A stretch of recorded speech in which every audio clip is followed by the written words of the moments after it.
ጁኒየር፣ ቡርኖ ጉማሬሽ፣ ያን ዲዮሞንዴ እንዲሁም ደግሞ ሉዊስ ሃልን ጨምሮ የተሰሙ ሰበር የተባሉ እግር ኳሳዊ የዝውውር መረጃዎች እንደተለመደው ወደ እናንተ ይዤላችሁ ቀርብ ያለው እንግዲህ ሌሊቱን ቪኒ ጁኒየርን አስመልክቶ ከሪያል ማድሪድ ጋር አዲስ ኦፈር ተሻሽሎ እንደቀረበለት ተናግሯል። ታዲያም እንግዲህ ሪያል ማድሪዶች ተጫዋቹን በቀጣዩ ዓመታቶች በክለቡ የሚያቆየውን ኮንትራት እናስፈርማለን ብለው ኮንፊደንት እንደሆኑ እንግዲህ የተለያዩ ታማኝነት ያላቸው ምንጮች እየዘገቡ ይገኛሉ። እነ ቤን ጃኮብስ፣ እነ ማርካ እንዲሁም ደግሞ እነ ስካይ ስፖርትን የመሳሰሉ ታላላቅ ምንጮች እንግዲህ ቪኒ ጁኒየር በሪያል ማድሪድ ቤት የሚያቆየውን ኮንትራት የመፈራረም እድሉ ሰፊ እንደሆነ በሰዓት እየጠቀሱ ይገኛሉ። ነገር ግን ተጫዋቹ ትናንትና ሶሻል ሚዲያው ላይ በኢንስታግራም ገጹ ሁሉንም ነገሮች እንዳጠፋ የሚታወስ ነው። ከዚህ በተጨማሪም ከዛው ከሪያል ማድሪድ ቤት ሳንወጣ ሪያል ማድሪዶች የአረብ ሌቪዥን አይቮሪ ኮስት አስደናቂ ተጫዋች ያን ዲዮሞንዴን ለማስፈረም ከክለቡ አረብ ሌቪዥን ጋር እስካሁን ያላቸው ንግግር መጓተት ላይ እንደነበረ የሚታወስ ነው። ነገር ግን ትናንት ምሽቱን እየዘገቡ የነበሩ ታማኝነት ያላቸው ምንጮች እንደጠቀሱት ከሆነ ሪያል ማድሪድ እና አረብ ሌቪዥን አሁን ላይ በተጫዋቹ ዝውውር ዙሪያ ሙሉ በሙሉ ከስምምነት ላይ እንደደረሱ ነው እየተነገረ የሚገኘው። ማድሪዶች ለተጫዋቹ ዝውውር 140 ሚሊዮን ዩሮ ፓኬጅ የሚከፍሉ ሲሆን 125ቱ በቀጥታ የሚከፈል ሲሆን 15ቱ ደግሞ እየታየ የሚከፈል ይሆናል ማለት ነው። ማንቸስተር ዩናይትዶች እንግሊዛዊውን የኒካስትል ዩናይትድ የግራ መስመር ተመላላሽ የሆነው ሉዊስ ሃልን ለማስፈረም ምንም እንኳን ፍላጎት ቢኖራቸውም ነገር ግን ኒካስትል ዩናይትዶች ታላላቅ ተጫዋቾቻቸውን በዝውውሩ ማጣታቸውን ተከትሎ ይህንን ተጫዋች የማቆየት ፍላጎት እንዳላቸው ነው እየተነገረ የሚገኘው። ታዲያም እንግዲህ ዩናይትዶች አማራጮቻቸው ሊመለከቱ እንደሚችሉ የተነገረ ሲሆን የፉልሃሙን አሜሪካዊ የግራ መስመር ተመላላሽ የሆነውን አንቶኒ ሮቢንሰንን ለማስፈረም እንግዲህ ሊቃኙ እንደሚችሉ ነው እየተነገረ የሚገኘው። ብራዚላዊ አማካኝ ቡርኖ ጉማሬሽ አሁን ላይ ወደ አርሰናል የሚያደርገውን ዝውውር ለማጠናቀቅ የሕክምና ምርመራውን እንዳጠናቀቀ ነው እየተነገረ የሚገኘው። ታዲያም እንግዲህ በ75 ሚሊዮን ፓውንድ ለ4 ዓመት የሚያቆየውን ኮንትራት በመድፈኞቹ ቤት በቀጣዮቹ ሰዓታት ወይም ደግሞ ቀናት ይፈራረማልም ተብሎ ይጠበቃል። የሱ ዝውውር አሁን ላይ ኦልሞስት የተረጋገጠ ነገር ነው ማለት ይቻላል። ለማንኛውም ስለ እነዚህ ዝውውሮች እናንተ ምትላላችሁ? ኒው ሉክ ኒው ፖስትስ ይላል ኢንስታግራሙን የተለያዩ የሶሻል ሚዲያ ፖስቶቹን ቪኒ ጁኒየር ሙልጭ አድርጎ አጥፍቷል። ግን ይህ ለምን ሆነ? በእርግጥም ተጫዋቾች የሶሻል ሚዲያ ፖስቶቻቸውን ክሊር አውት የሚያደርጉት ከዛ ቡድን ጋር በተለይም ከቡድኑ ጋር ኮኔክሽን ያላቸውን ፖስቶች ደግሞ በአጠቃላይ ከሆነ ከዛ ቡድን ጋር ሊለያዩ ሲሉ በአብዛኛው እንደዛ ያደርጋሉ። እርግጥ ነው ተጫዋቾች በእንደዚህ አይነት ሁኔታ የሶሻል ሚዲያ ፖስቶቻቸውን ማኔጅ ሲያደርጉ ሊለያዩ ነው የሚል አስተያየት ይነሳል። ነገር ግን ቪኒ ጁኒየር አገጩ ላይ ባሰራው የሰርጀሪ ምክንያት አዲስ ሉክ እንደያዘ እናስታውሳለን፣ እናውቃለን። በአንድ በኩል ደግሞ ከሪያል ማድሪድ ጋር ያለው የውል ማራዘም ሁኔታ በድርድር ላይ ወይም በውይይት ላይ እንዳለም እናውቃለን።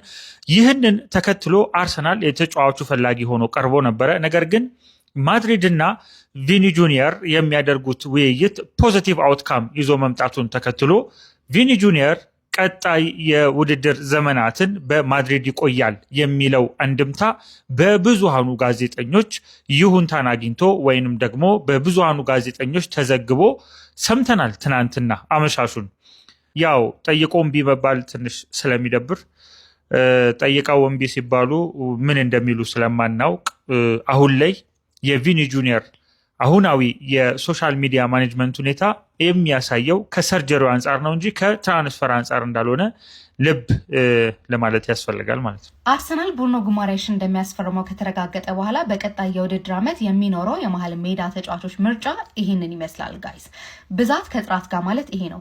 ቪዲዮውን ኮፒ ሊንክ፣ ሪፖስትና ሼር በማድረግ ጀምሩት። እንግዲህ ይሄ ተጫዋች ወደ አርሰናል ለመሄድ ከኒውካስትል ጋር ሙሉ ለሙሉ ተስማምቷል ተብሏል። አርሰናል በቀጣይ የውድድር ዓመት እነዚህን ሁሉ ተጫዋቾች በአርሰናል ቤንች ላይ እንመለከታቸዋለን። እጅግ በጣም የሚያስፈራ ይመስለኛል ጋይስ። በቀጣይ የውድድር ዓመት እንግዲህ አርሰናል የዋንጫ ክብሩን አስጠብቀው ለመቆየት እጅግ በጣም ወሳኝ ዝውውር ፈጽሟል ብዬ አስባለሁ። ግን በተለያዩ ምክንያቶች ለምሳሌ የቪኒ ዝውውር እየተወራ መሆኑንና የቡርኖ ጉማሬሽ ዝውውርም መርዘሙን ተከትሎ እጅግ በጣም የቀዘቀዘ ኤክሳይትመንት ነው ያለው ብዬ አስባለሁ። ለእኔ የስቴትመንት ዝውውር ነው የቡርኖ ጉማሬሽ። እጅግ በጣም ጥራት ያለው ተጫዋች ነው። ከነ ዴክላን ራይስ ጋር ሲጣመር ደግሞ ፕላስ ከኦዴጋርድ ጋር ምን አይነት የመሀል ሜዳ ተጫዋች ሊሆን እንደሚችል አስቡት። የሌሎች ክለቦች ደጋፊዎች በቀጣይ የውድድር ዓመት አርሰናልን መፍራት አለባችሁ ከምልባቸው ዋነኛ ምክንያቶች መካከል ይህ ዝውውር መፈጸሙ ወይም ደግሞ መጠናቀቁ ነው ብዬ አስባለሁ። እናንተ ግን ሀሳባችሁን ኮሜንት ላይ ያስቀምጡልኝ ባይ ሊቨርፑል እኔ ከልቤ ታውቃላችሁና ምንድነው ዘመነ መጨረር ላይ ነው ያለው ዘርፎ ሊወጣው ነው እሺ ካልሆነ ባለሀብቶች ሱስ ጀምረውብህ እያጨሱ ነው ቁማር ተበልታችኋል የሚሆን ይመስላችሁ ዝውውር ላይ ምንድነው የተፈጠረው ቤንዲ ሲጨርስ እኮ አይተናናቅ ጋክፖ ለምንድን ነው ድርድር ፋብሪዞ ነው የዘገበውና ምንድነው የገጠመሽ እንዴ በሪከርድ ነበር እንዴ ብትቆም ወሬም የለም እንዴ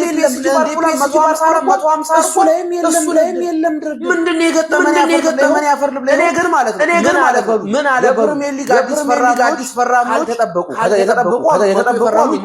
ይጠብቃሉ ካልተጠበቁት ግን ጋክፖ ቶተንሃም ቤት ነው አህያ ነው 100% ታዩታላችሁ። ማንቸስተር ዩናይትድ ተጫዋቹን ለመሸጥ ተስማማ። በቅድሚያ ግን ቪዲዮውን ኮፒ ሊንክ ላይክ ማድረግ ጀምሩት። ማንቸስተር ዩናይትድ እንግዲህ በአልታይ ባይንደር ዝውውር ከሴልታ ቪጎ ጋር ከስምምነት ደርሷል። ተጫዋቹ እንግዲህ የመግዛት አማራጭ ባለው የውሰት ውል ሴልታ ቪጎን የሚቀላቀል ይሆናል ማለት ነው። ሴልታ ቪጎዎች እንግዲህ የመግዛት አማራጩም እስከ 4 ሚሊዮን ሲሆን እየታየ የሚጨመር ይሆናል ማለት ነው።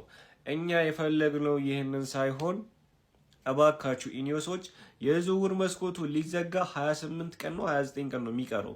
እስካሁን 3 ተጫዋች ብቻ ነው ያስፈረምነው። አንድ በረኛ፣ 2 ነው የመሃል ክፍል ተጫዋች ማለት ነው።